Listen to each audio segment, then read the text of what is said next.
long day. I know. I'm tired. Well, you haven't been driving. I'm the only one driving. I'm chauffeuring you around. You tired. Really, Erin? Tired of laying back. Really? Chilling. You know I'd rather chauffeur you because you be on the phone so much, so I'd rather drive. Yeah, you worry me to death. So. Well, I don't be trying to worry you, but I just think it's safe for me driving, but you be on the phone. My daddy taught me how to drive with my knee. Well, that's too wrong. That is too wrong. This feels so real. It is real. No, surreal. Like it's not real. Well, but it is real.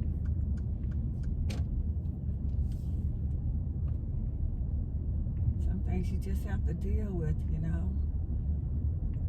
In life,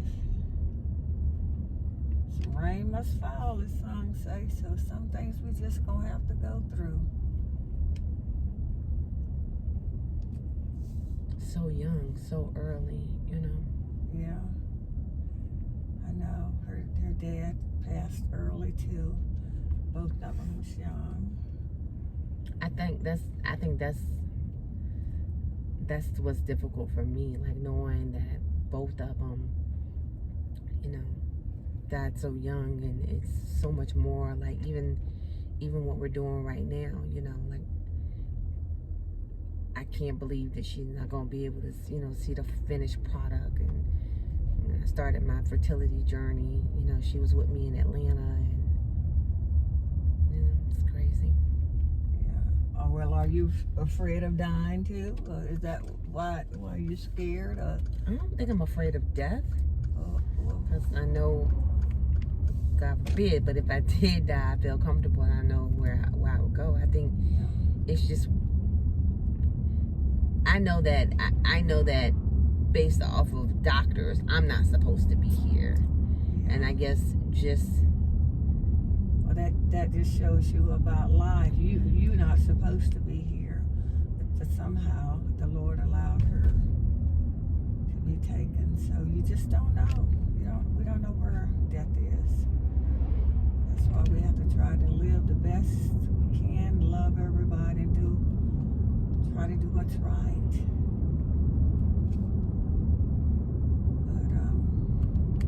But you're gonna be all right. You know Sheree loved you, and you loved Sheree, and you were there for her. You was talking all the time, so I mean, I think that's too where we had gotten to, and you know. well, sisters fall out, brothers fall out. I fall out with my sisters and brothers, but that don't mean I don't love them. We still love each other. You just don't want nobody else in it, and usually it's just people that get involved that cause mess to go on. But I'm trying not to be angry about that. I'm really trying. well, don't be angry about that. You know, I mean, whatever you sow, that's what you're gonna reap. You know, so you just sow good seeds, regardless of what anybody did, trying to do, or gonna do. That's one thing I've always had in my heart, a forgiving heart. And you got to be there, because if you don't forgive, God will not forgive you. So you got to have a forgiving heart. You don't care who did what they did. So I mean, but you know you love Sheree.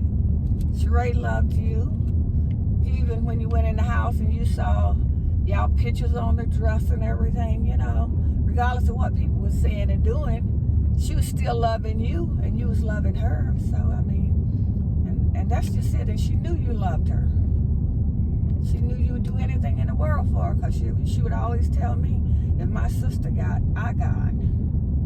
So, you know, and she was true to that. You know, after her and her husband broke up, and you called me and said, Mama, Sheree need somewhere to go. And I said, can she come there? And I said, sure. She came, and we had fun, and she talked about her daddy. You know, her daddy was really tough. I think too, like the different light that we saw him in. You know, Daddy was just a hard man. You know, he was hard as a father. He was hard as a husband. But I guess I was more accepting of who he was. But she just struggled with that, and you know, I feel at peace knowing that they're together now. You know, and whatever it is that they needed to work out. You know. Well, one thing I know is Jerome loved Sheree. And when she comes to the house, she get the Bible, and she just act like the Lord ain't called no woman to preach. And she did that whole segment on her shows about him. Yeah, honey, and he didn't. He didn't believe in women preaching. So I mean, that was just the way he believed. And when she was at my house, you know, I was in a class for ministry, even though I knew the call had been on my life a long time, and I would do my work and let her go with and help me with it, you know. So, but she knew her daddy, and she said that was one thing she was determined, but no man gonna treat her like that. So, but is that the case? You know? Yeah, she said it, but I just feel like she allowed it. Yeah, I just allowed it. Yeah. Mm-hmm. And that's what happened to so many women. You know, so many women go through with. I blame y'all. I blame y'all old school church folks. Well, I do believe different from you. I believe that a woman is supposed to submit to her husband, but I don't think it's for no man and dog can't. I'm not saying I don't believe that a woman. I believe in women cooking, and I mean I just believe that, you know, and you can't take that away from me, you know. And then now I've come to realize that it's whatever you and your husband agrees to, yeah, because you know. I don't think it has to be that's my role and my responsibility. I mean, I think for you it was different because I was raised that way. Yeah, but you was raised, but grandma didn't work. Grandma took care of the house. You know, she had children. She took care of the house. Yeah. Even you, and you know. My dad would cook. Yeah, and then when I mean literally. We was getting ready to go on vacation, and they wouldn't let you go on vacation. Dad said quit. Mm-hmm. So that was your thing. You know, you stayed at home with us. Yeah. But if you working every day, we both getting up out the bed at the same time going to work, and then I got to be the one to cook. I don't think so. No. But even I'm not even talking about that. I'm just saying there are so many women that stay in broken relationships and marriages because of how they were raised and stay there and stay and pray. Stay and pray, you know? Yeah. That's true. Men didn't know how to talk to you half of the time. Right. Because they felt like they were in charge, and that was just the way life was with us. And Jerome was just a tough man. Jerome was tough with his friends. Jerome was tough with his job. I mean, that was just your daddy personality, so. I used to wonder why you stayed. I used to wonder why I stayed too. Child, I would have been. Now that's one thing me and Sheree used to talk about. Girl, years. You need a medal. I would have been left that joke. Yeah. Talking all that trash. He had good days too. Good days, bad days. So. I mean. But I think what I hate is that. The memories, you know, like I said, the memories that she had of him as a father. You know, I know that I personally know that he loved both of us, and even his goddaughters and Kathy. Yes, you know, his stuff. So I don't. He would fight for you all. He loved his girls. Now he might have been tough on you all, but nobody else couldn't be tough on you all. Now that's the way he was. You know. If anybody did anything at the school or anything, he was there. He didn't allow nobody else. But he was just tough. He was just a little tough man. So why you gotta call my dad a little? It was kind of short. But let me tell you, I never had to pay a bill. Right. He always took care of the bills. I mean, he was a provider. My check was my check. I worked, but he allowed my check to be my check. You know, I do things at the house. I buy groceries and things, but He never took my check to pay no light bill, phone bills, or nothing like that. He paid the bills. So he paid to be the boss. But then I think that's where her insight of him, you know, I just hate that, you know. And I would get upset with her because I'm like, that wasn't the same dad, you know. But in her mind, it was just who he was, you know. Yeah. And so, I don't know. We just never could agree on that. Yeah. But I just can't believe. I can't believe she's gone. I'm burying my sister before. You know, when you called me and told me about your call, I was like, oh my God, I just could not believe it.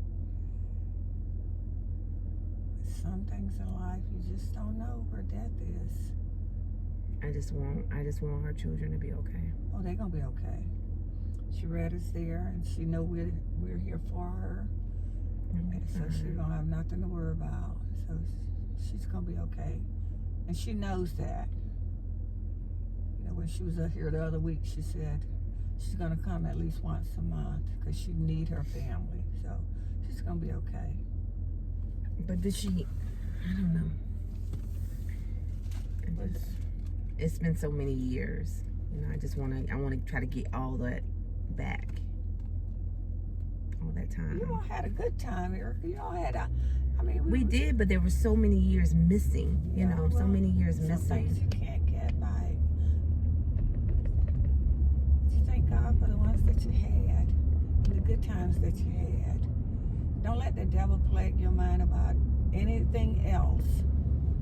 You know, we just have to accept what God allows. So, you know, and just be love. That's what it's all about. Sharetta's gonna be okay. She got you. She's gonna be okay. And that's one thing about you, Earica. You got a heart of gold. I see things you do for people, and oh my God, I thought I had a big heart, honey, but you got a heart of gold. And I pray every day for you. I mean, you got a heart of gold. And I just love all my children. I love all my godchildren. And I'm there for you, and I'm there for them, you know.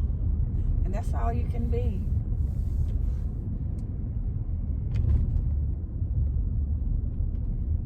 I just got to get through this week.